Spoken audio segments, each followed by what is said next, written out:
Olá, meus amigos, um dia de muita paz para todos nós. Hoje, exatamente 25 de março de 2024, estamos nós reunidos para estudarmos a obra Memórias de um Suicida. Nós vamos iniciar fazendo a nossa prece de gratidão. Logo depois, a nossa irmã Aramita irá fazer a recapitulação do nosso último estudo. Vamos orar? Senhor Jesus, te agradecemos, Mestre querido, por mais esta oportunidade. Que possamos, Senhor, nos envolver, meditando acerca deste conteúdo tão importante para todos nós. Que possamos envolver os nossos corações, envolver o coração de quem também está nos escutando, para que possamos fortalecer-nos, seguindo um caminho junto com Cristo.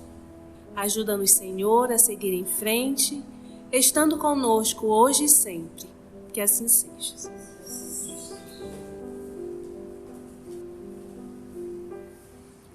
Em nosso último estudo, eles estão reunidos no salão, onde tem cerca de 200 pessoas. O Camilo diz que se eles tivessem capacidade de ver, eles veriam que nesse salão ele é tudo balsamizado, né? Tem umas vaporizações fluídicas, que era um orvalho refrigerante ameno, que se dissolveu pelo recinto, que dava dúlcidas vibrações. Que se fosse só com as vibrações dos 200, não ia dar bacana, né? Então eles estão reunidos ali e tem os dois instrutores, que vai ser o Romeu e o Alceste, que eram os chefes dos enfermeiros, e que foram escolhidos, iam ser escolhidas pessoas do recinto para serem ligadas através tipo um diadema, né, na testa, na cabeça, iam aparecer cenas da vida dessa pessoa. E o primeiro que foi escolhido foi o Belarmino Queiroz de Souza. E ele está lá e ele está dizendo para ele recordar da vida dele, né? Partindo do momento exato em que ele decidiu a resolução do suicídio. E está aparecendo na tela as imagens do Belarmino. Nós estamos aí nessa hora. Então é sempre bom lembrar esse parágrafo aqui, olha. Enquanto o primeiro operador auxiliava o paciente a extrair as recordações próprias, o segundo operador comentava-as, explicando os acontecimentos a respeito do suicídio antes e depois de consumado, qual emérito professor a elucidar ignorantes em matéria indispensável. Então, é aquilo que a gente fala. O que nós deveríamos fazer? O que Santo Agostinho nos convida? Questão 919 do Livro dos Espíritos. Ao chegar finalzinho da noite, reveja todo o seu dia. Avalie os seus comportamentos, avalie a sua atitude, avalie os seus pensamentos. Se houve uma situação dolorosa ao decorrer do dia, uma situação difícil, uma discussão, seja lá o que for, é necessário que você pare como espectador, sem tomar partido para nenhum lado e nenhum outro, e olhe aquela experiência, aquela situação, apenas olhe para você verificar a sua atitude perante aquela situação. Então, uma vez avaliando, identificar os erros e corrigi-los no dia seguinte. Se nós fizéssemos isso, nós teríamos sim um movimento de mudança muito grande. Não tem e é impossível eu me autoconhecer se eu não fizer uma autoavaliação. Eu tenho que chegar ao final do dia e fazer esse pente fino do meu dia inteiro, verificar todas as minhas atitudes e perguntar por quê. Porque às vezes nós temos uma atitude, mas há uma intenção por detrás dessa atitude. Eu não preciso colocar no outdoor essa intenção, mas eu preciso ter consciência. Se eu fiz e qual foi a intenção. Porque é justamente a intenção que vai falar da minha condição emocional, da minha condição moral. Então, eu preciso ser honesta comigo. Eu preciso ter esse movimento de honestidade, senão eu vou passar uma encarnação inteira me enganando. E tia, tu perguntaste assim, se é perversidade isso?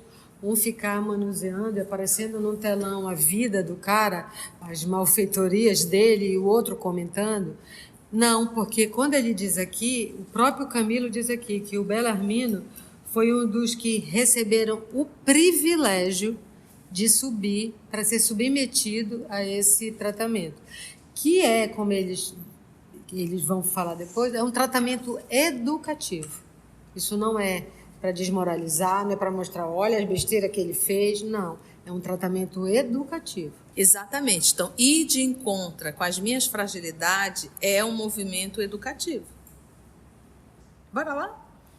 Entre as outras observações levadas a efeito, merece especial comentário, pela estranheza de que se revestia, o fato de todos trazermos pendentes da configuração astral, quando ainda no vale, fragmentos reluzentes, como se de uma corda ou um cabo elétrico arrebentado se desprendessem estilhas, ou seja, fragmento dos fios tenuíssimos que os estruturassem, sem que a energia se houvesse extinguido.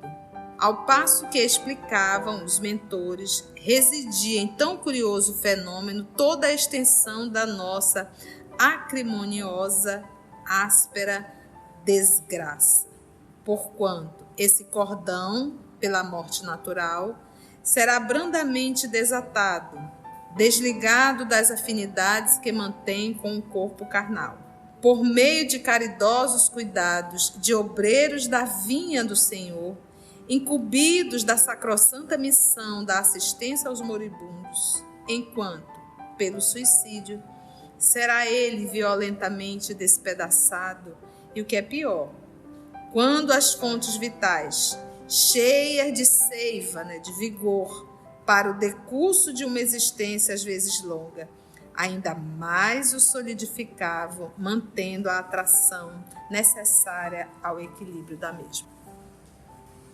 Então vamos lá, nós temos o corpo físico e nós temos o corpo perispiritual e temos o espírito, o ser pensante. O espírito tem como atuar direto na matéria física? Não, ele precisa de um intermediário, que nós aprendemos a chamar de perispírito. Esse corpo perispiritual, que também é um organismo, e é esse organismo que nós estamos, porque aqui eles estão no mundo espiritual. Então aqui só existe o espírito acompanhado do seu organismo perispiritual. O perispírito, ele é semimaterial, porque o espírito não tem como atuar direto na matéria, ele precisa de um intermediário. E esse intermediário, ele é semimaterial, ou seja, o espírito atua sobre ele, por isso que ele é semimaterial, o espírito consegue atuar sobre ele e ele atua sobre o corpo físico. E entre ele e o corpo físico existe um fio que liga. Se eu pensar aqui numa tubulação, vamos imaginar uma empresa que passa uma tubulação elétrica. Eu olho e vejo um tubo. Mas dentro desse tubo tem vários e vários e vários fios, cada um interligado com o espaço que ele vai levar energia. Então eu olho e vejo um tubo, mas ali tem vários filamentos. Então, no processo da reencarnação, quando a primeira célula aparece, um fio já se liga nela, no processo da reencarnação. Por isso que a gente diz que a reencarnação começa na concepção e finaliza aos 7 anos de idade já desse espírito encarnado. Então, esse fio se liga na primeira célula e é ele que diz o que o DNA deve fazer. Ele grava, é impressionante.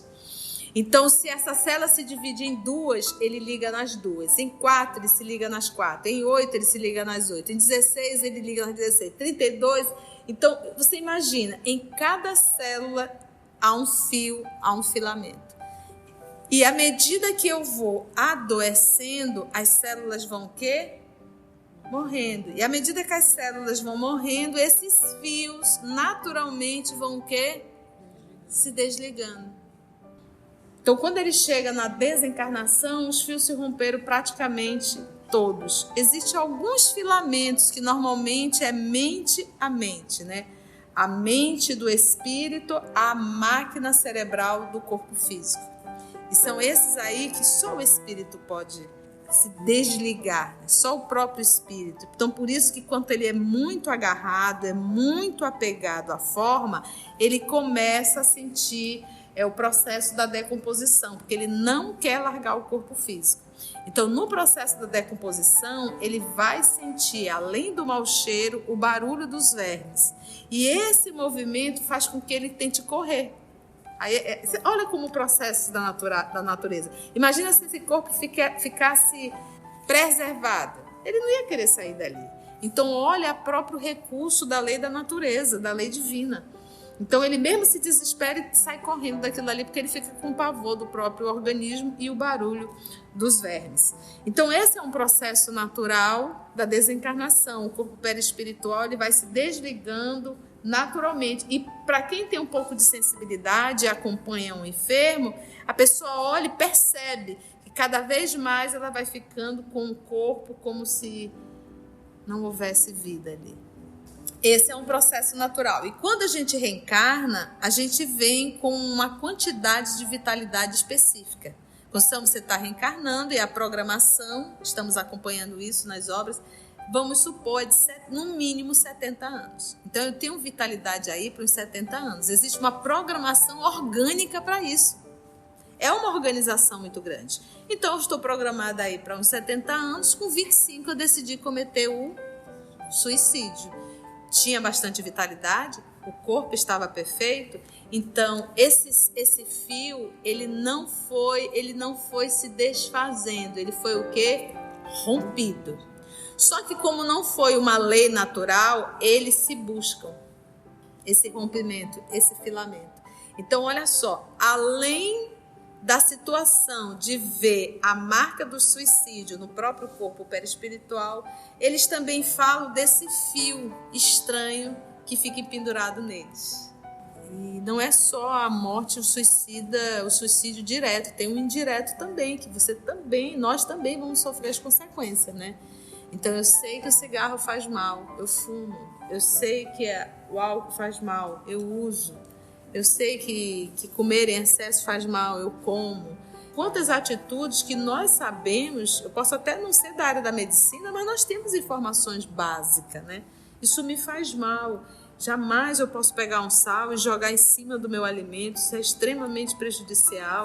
E a criatura vai e faz isso, né? O sal ele tem que ser cozido, você não pode comer assim um sal cru desse jeito, faz um mal muito grande. Então, são coisas que a gente sabe, mas que a gente vai pro dia a dia como se isso não fizesse nenhum mal. É um suicídio? É. E um suicídio o quê? Indireto. Ficou claro aí quando ele fala desses fios tenuíssimos? E esse fio era o quê? Era o fio que ligava o corpo perispiritual ao corpo físico. Ele foi extinguido naturalmente? Não, ele foi o quê? Rompido. Ele diz assim: será brandamente desatado em caso fosse por uma morte natural, desligado das afinidades que mantém com o corpo carnal, por meio de caridosos cuidados de trabalhadores da vinha. Então, quem está fazendo estudo com a tia do livro Voltei, nós vamos acompanhar o Dr. Bezerra e o irmão Andrade, realizando o processo de desenlace do senhor Frederico Figner. Ele até diz que ele sente um rompimento muito grande, que é quando o Dr. Bezerra ajuda ele no processo do desligamento. Os últimos fios estão justamente ligados à base do crânio. E ele diz que ele sente um rompimento. Então, todo o processo de desencarnação, todo não. Mas existem espíritos que auxiliam. Porque tem casos que o espírito nobre não tem o que fazer ao lado. Porque a pessoa está muito agarrada, não tem como desligar. Porque nós temos livre-arbítrio para tudo. Então, em que momento essa pessoa vai pedir ajuda e vai desligar? Quando ela vê o corpo entrando em processo de decomposição. Ficou claro, gente? Ora, diziam-nos que, a fim de nos desfazermos do profundo desequilíbrio que semelhante consequência produzia em nossa organização fluídica, entre parênteses, não se falando aqui da desorganização moral, porventura ainda mais excruciante. Não estou nem falando da parte moral, estou falando da parte perispiritual, tá bom? Ser-nos-ia indispensável voltar a animar outro corpo carnal, visto que, se não o fizéssemos, seríamos criaturas desarmonizadas com as leis que regem o universo, a que indefiníveis incômodos privariam de quaisquer realizações verdadeiramente concordes, de acordo com o progresso. Então, eles terão que reencarnar, até para equilibrar novamente o corpo perispiritual, totalmente danificado, viu? Então, só um processo de reencarnação. No entanto, Belarmino debatia-se, presa de choro e convulsões espasmódicas. Olha só, gente. Revivendo as danosas aflições que o acometeram, enquanto a assistência se fazia com ele solidária, deduzindo daquela pavorosa demonstração ocorrências que a si diziam respeito. Então, quando ele cometeu o suicídio, ele não imaginou que ele ia sentir, ele não imaginou que teria mundo espiritual, ele estava, então agora você vai passar por todo o processo, mas você vai passar agora consciente para sofrer as consequências, analisar e aprender a lição, porque aqui eles não estão sendo preparados para uma nova reencarnação. Pode voltar e fazer tudo de novo. E a assistência sofrendo juntos, se solidarizando com todo, porque o tormento do Belarmino, que é igual ao deles. Exatamente. Nós temos que entender que eu posso aprender com a dor do outro. Eu não preciso passar para poder aprender. Eu posso aprender com a dor do outro. E nós temos que fazer uma autoavaliação sempre.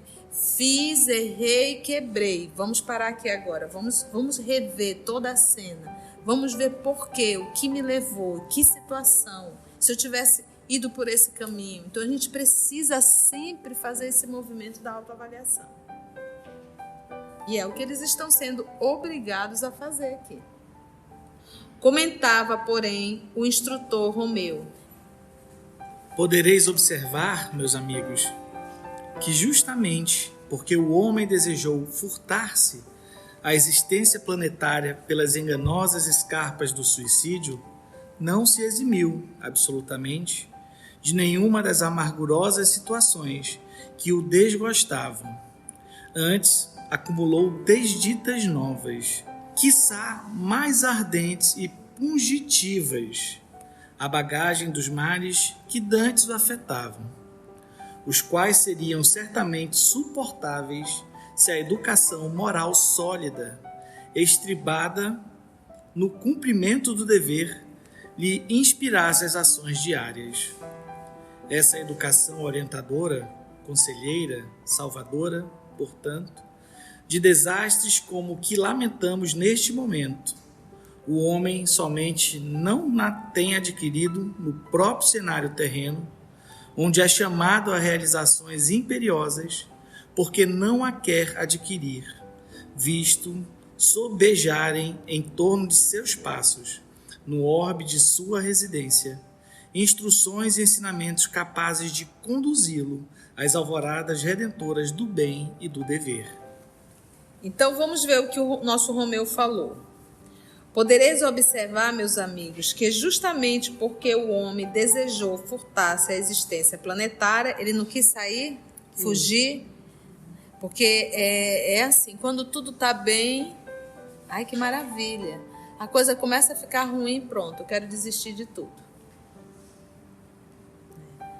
O que nos torna grande não é ser equilibrado quando tudo está bem. O que nos torna grande é sermos equilibrados no momento das dificuldades. O que nos faz crescer não é o momento bom. O que nos faz crescer são os momentos de desafio. Então, você ser equilibrado, dócil, amoroso, quando tudo está muito bem, isso não exige absolutamente nada. Mas você permanecer dócil, amoroso nas dificuldades, é aí sim que mostra a sua maturidade espiritual. Então, uma criança, se a coisa não sai do jeito que ela quer, ela chora, grita, se joga no chão, esperneia e quer desistir de tudo. É uma criança. Então, quantos de nós ainda não estamos nesse movimento como uma criança espiritual? E mesmo sabendo que a gente está no planeta de provas e expiações, nós queremos aqui da Terra só os louros. Então é como se você acorda. Tia, a gente vai precisar esperar que o sofrimento chegue para a gente aprender? Não, o sofrimento é o último recurso. Mas normalmente quando tudo está muito legal é onde a gente mais se enrola, onde a gente mais se complica, onde a gente deixa de buscar a nossa reforma, a gente deixa de fazer o bem. É nesse momento de calmaria que a gente tinha que adquirir recursos. Eu não preciso esperar que o temporal chegue para eu me tornar um humano melhor. Eu vou aproveitar esse momento de calmaria para eu fazer o máximo possível de bem que eu possa fazer, por mim e pelo outro. Mas não, quando a gente está com saúde, a gente se torna mais egoísta e mais vaidoso e mais orgulhoso. Eu quero do meu jeito, para mim, sempre eu. Aí vem a dor, que é o último recurso. Vem cá, Conceição, deixa eu te colocar no lugar que tu está viajando muito. É aí que a gente tem que entender, entendeu? Assumir a responsabilidade. Ainda há pouco eu fui fazer um evangelho na casa de uma senhora e a pessoa que cuida dela diz assim, eu digo, qual era a religião dela? Ela era agnóstica, ela não gostava de falar de religião, né? E hoje está lá respirando por um aparelho, né?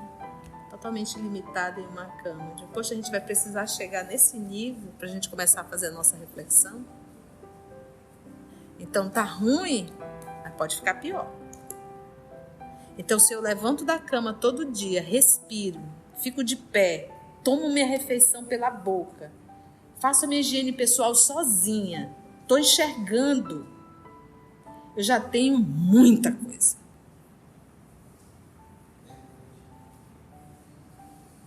Eu já tenho muita coisa. Eu já não tenho direito de reclamar.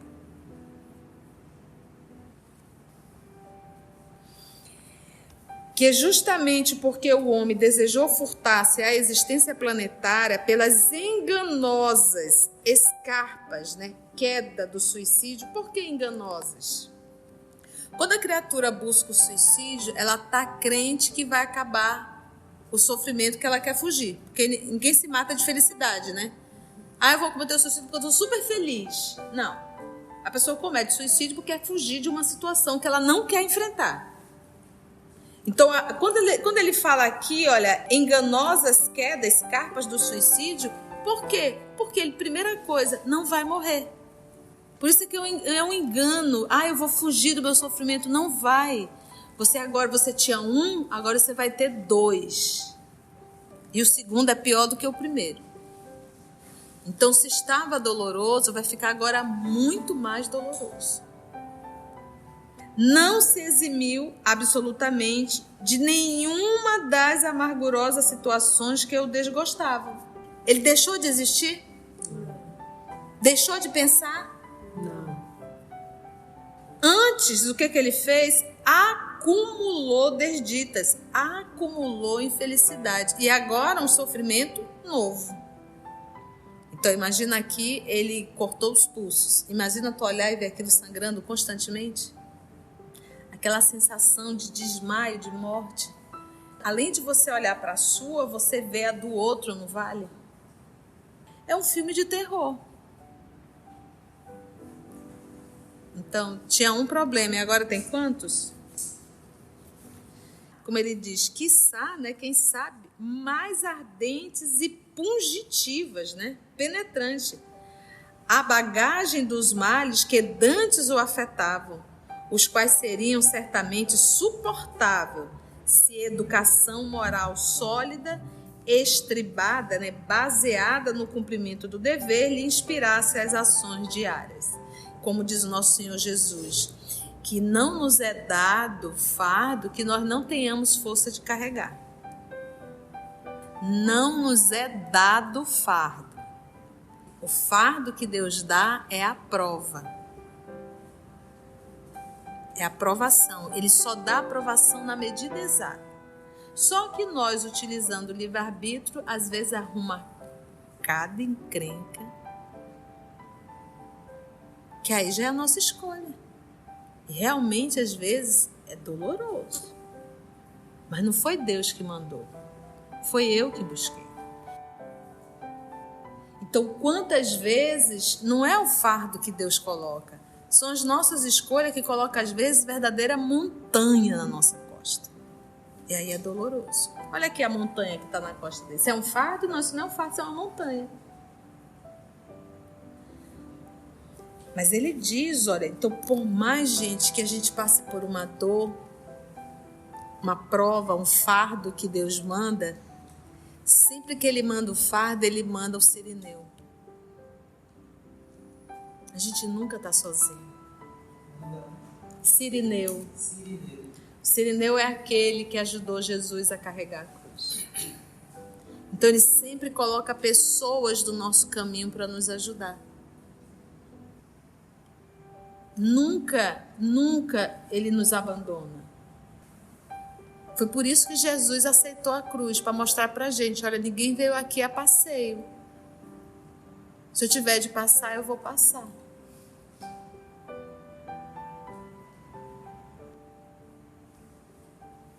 Então, ele está com tuberculose? Está. Tem tratamento? Não tem. Mas vamos confiar, vamos passar. E é isso que nos falta.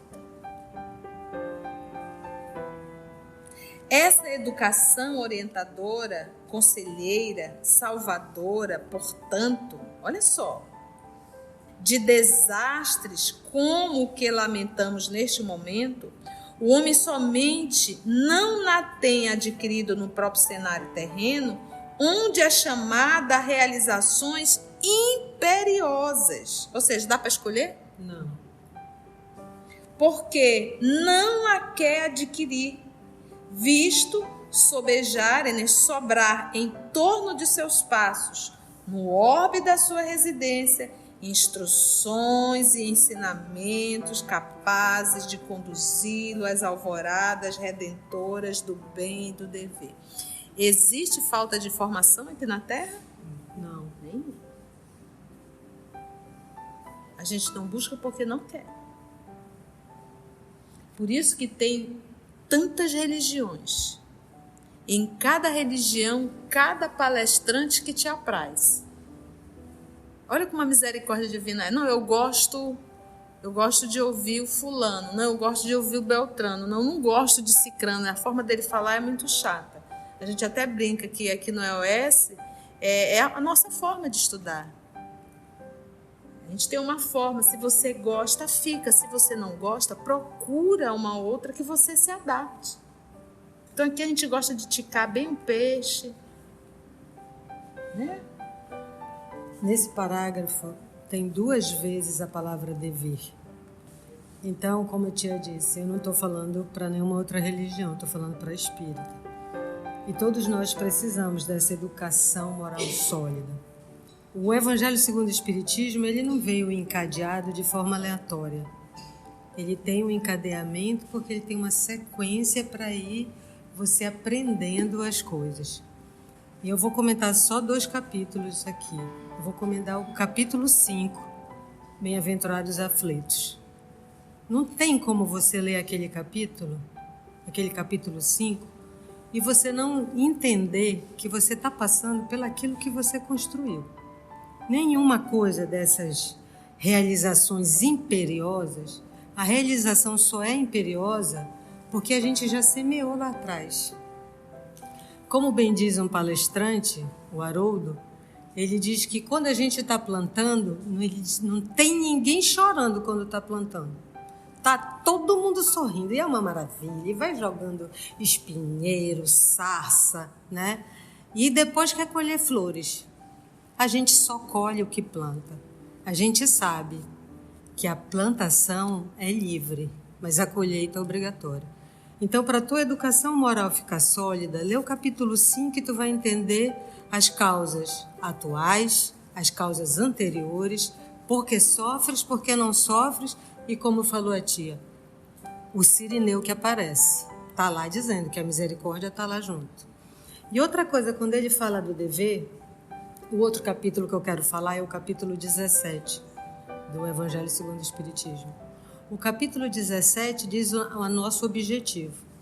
Para quem não sabe, a vida da gente, a gente tem que traçar objetivos, e para chegar no objetivo tem as diversas metas. Ninguém traça um objetivo e vai direto, então são metas. O capítulo 17 é isso. Qual é o objetivo? Sede perfeitos. E quais são as metas? Está lá dentro. Característica do homem de bem, o dever. Quer saber por que ele fala dever aqui duas vezes? Lê o item 7 desse capítulo 17, que é o dever. Não é esse dever que a gente tem do trabalho de tudo. É o dever moral, que cada um de nós tem primeiro conosco mesmo e depois com as demais criaturas. Então lá tem todo o roteiro para você chegar nesse objetivo de ser perfeito, tem as metas. O homem de bem, as virtudes, característica do homem de bem, o dever. Então tá aqui. Você quer uma educação moral sólida? Tá aqui, porque aflições, desde o rico, isso está no capítulo 5, desde o mais pobre até o palácio, teremos aflições. Vamos lá mais um pouquinho, continuando ainda ouvindo o Senhor Romeu. O incauto viajeiro terreno, porém, há preferido sempre desperdiçar oportunidades benfazejas proporcionadas pela divina providência, com vistas ao seu engrandecimento moral e espiritual, para mais livremente englobar-se às sombras insidiosas das paixões mantenedoras dos vícios e desatinos que o impelem ao irremediável tombo para o abismo. O incauto é o imprudente, tá, gente? Um imprudente viajeiro terreno, porque nós estamos aqui, não sei se a gente lembra, mas nós não somos daqui, nós estamos aqui, de passagem. Por isso que ele usa o termo que? Viajeiro. Então nós estamos passando um período aqui, um tempo, mas nós não somos daqui. E viemos e tem um propósito. Os imprudentes viajeiros terreno, porém, há preferido sempre desperdiçar oportunidades benfazejas proporcionadas pela divina providência. E olha, gente, quando ele fala aqui em oportunidades benfazejas, volta a repetir, a própria saúde do corpo é uma oportunidade. A própria enfermidade é também uma oportunidade para fazer o bem. A enfermidade ela não vem para fazer o mal, a enfermidade vem para fazer o bem. Para fazer o mal é quando a gente vai em busca dos prazeres e dos gozos, dos excessos. Sempre, então, porém, há preferido sempre desperdiçar oportunidades benfazejas proporcionadas pela divina providência. Com vistas ao quê? Ao seu engrandecimento moral e espiritual. O Papai do Céu não vem para te trazer engrandecimento material. O Papai se preocupa com a essência, é com o ser moral. Esse é o foco. Se for necessário sangrar os joelhos para você se engrandecer, ele vai deixar sangrar o joelho. Meu filho, por aqui não deu, mas espera aí que o papai tem uma forma muito boa de fazer com que você amadureça um pouco mais. Espera aí que eu vou mandar para você. E às vezes ele manda, a gente ainda continua renitente. Ele diz, vou apertar agora um pouco mais. Porque às vezes a gente passa por uma sacolejada na vida e a gente não aprende. Aí ele diz, além de uma sacolejada, vai um tombo agora. Para ver se dessa vez você aprende. Ao seu engrandecimento moral e espiritual, para mais livremente englobar-se as sombras insidiosas das paixões. Olha só, gente. Das paixões mantenedoras, dos vícios e desatinos que o empurram ao irremediável tombo para o No turvelinho das atrações mundanas, como no embater das provações que o excruciam, ao choque das vicissitudes diárias, inalienáveis ao meio em que realizas as experimentações para o progresso, como na fruição das doçuras fornecidas pelo lar próspero e feliz, jamais ao homem ocorre quaisquer esforços empreender para a iluminação interior de si mesmo, a reeducação moral, mental e espiritual, cuja necessidade inapelavelmente se impõe no porvir, que seu espírito será chamado a conquistar pela ordem natural das leis da criação. Ele nem mesmo compreende que possui uma alma dotada de germes divinos para a aquisição de excelentes prendas morais e qualidades espirituais eternas. Germes cujo desenvolvimento lhe cumpre operar e aprimorar por meio do glorioso trabalho de ascensão para Deus, para a vida imortal.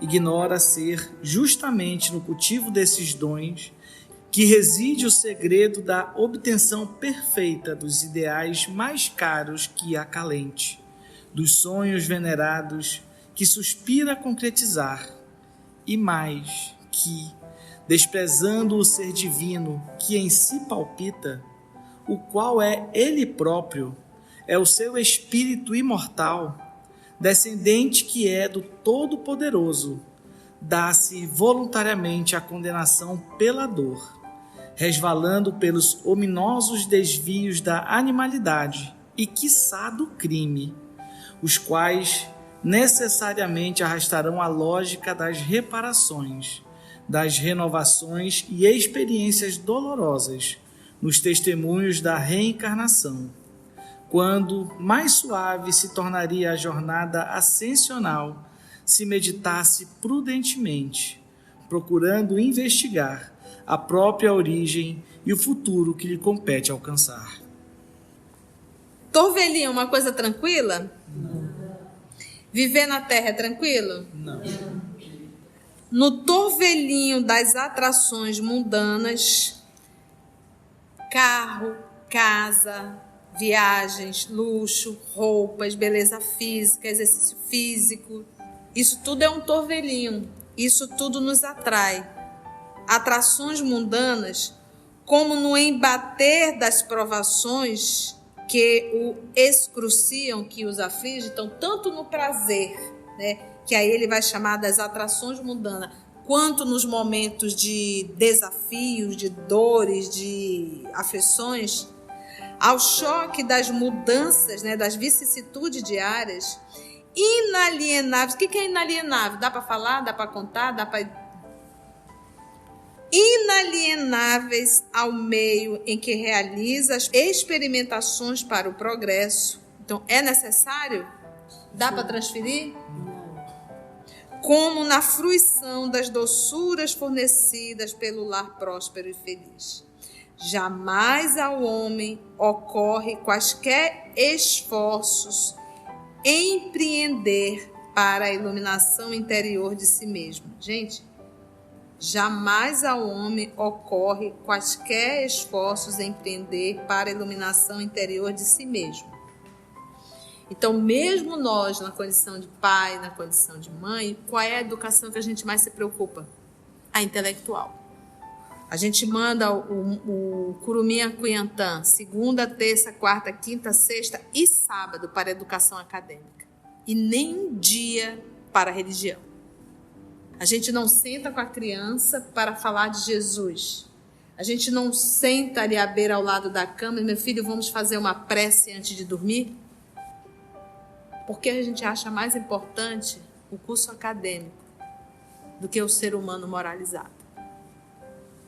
A humanidade é assim, gente. Eu não estou falando aqui para vocês. Nós estamos falando da humanidade. E a gente, de repente, escuta isso, faz uma autorreflexão e diz, putz, eu não fiz isso com os meus filhos.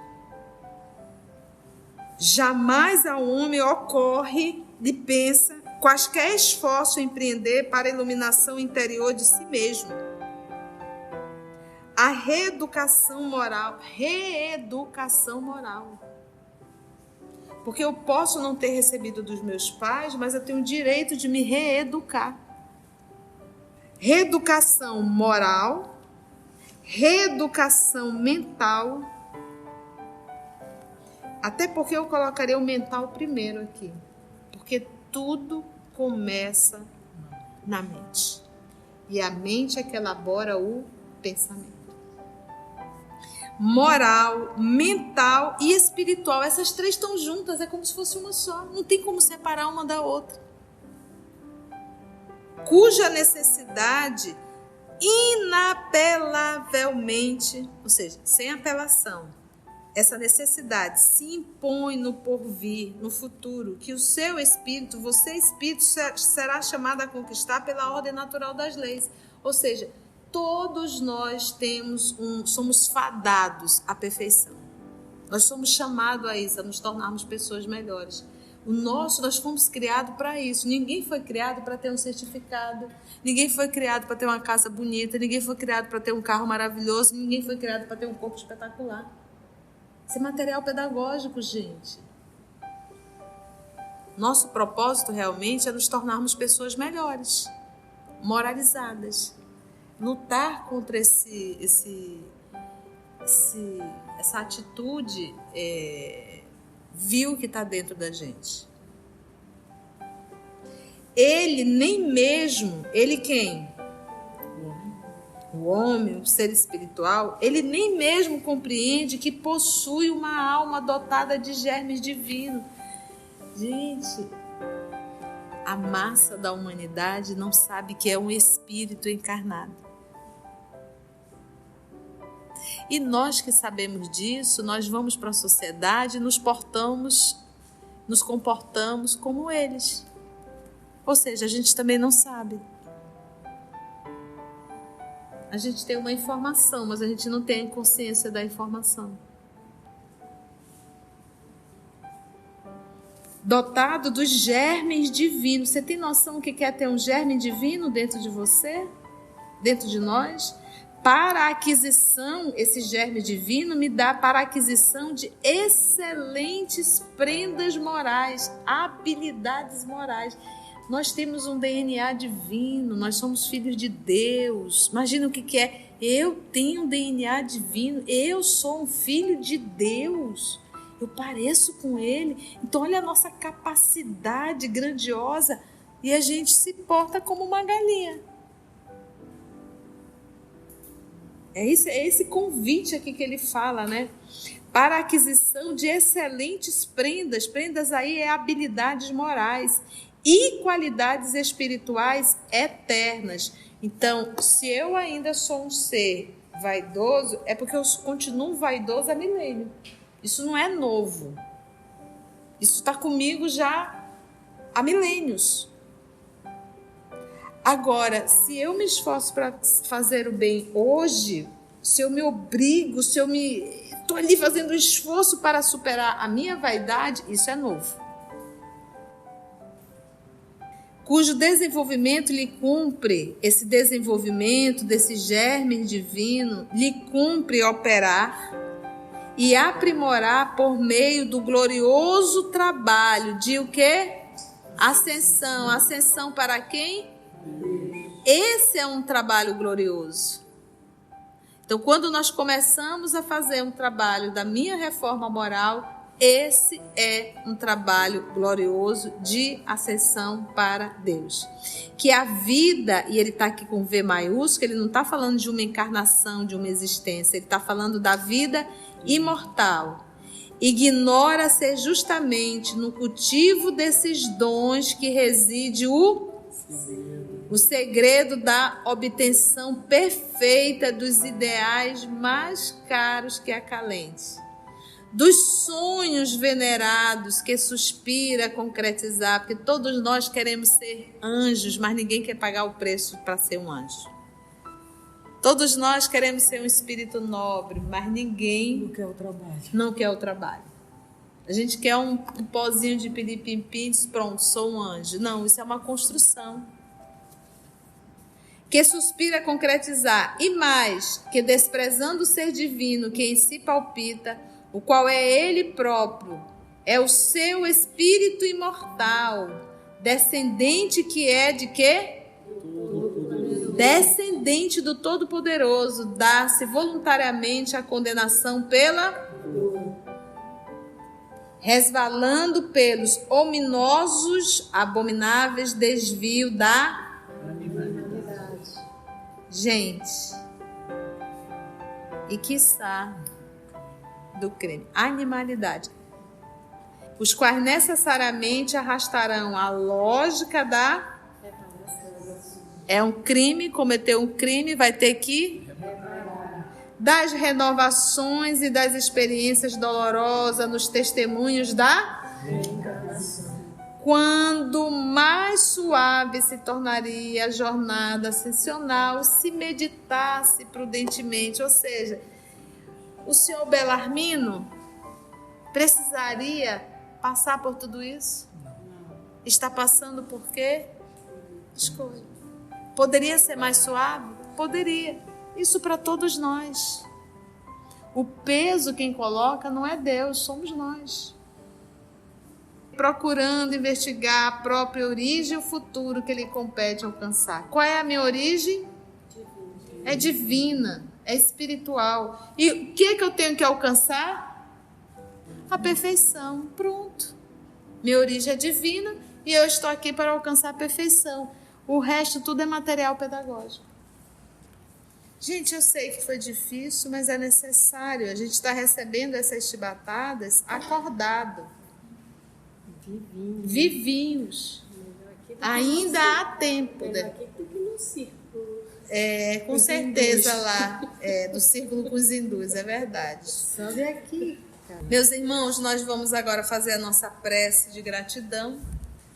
E aí você já envolve, você que está fazendo sua oração na sua casa, já envolve ao seu ente querido, ao seu amigo que cometeu o ato de suicídio.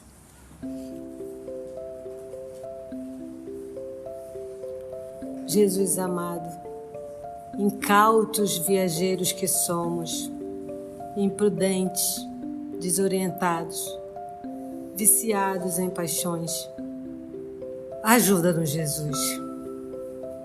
Que tua misericórdia cubra cada um de nós, encarnados, desencarnados, os que estão no vale em sofrimento, os que estão passando por aflições, em desespero, em desalento. Nós que não temos educação moral, nós que nos afligimos, praguejamos, apontamos o dedo aos outros. Os nossos sofrimentos não são nossos. Os nossos sofrimentos não fomos nós que causamos. Temos sempre que acusar alguém, Jesus. Então ajuda-nos a pensarmos nas lições de hoje, a meditarmos prudentemente, que a pressa do dia a dia, no final da noite, para dormir, para acordar, para conquistar, nos faça pensar um pouquinho na vida que levamos, para onde estamos indo. Ajuda-nos, Jesus. Hoje ouvimos falar do dever. Há quantos milênios estamos fugindo desse dever, Jesus? Uns mais pelo suicídio e nós, nas nossas pequenas desculpas, nas nossas pequenas escusas e desvios do dever, que Tu nos chamas para o nosso próprio bem. Ajuda-nos com Teu amor, ajuda-nos a porfiarmos no Teu exemplo, ajuda-nos a não nos esquecermos do Teu Evangelho, que foi um Evangelho vivido na experiência, no exemplo.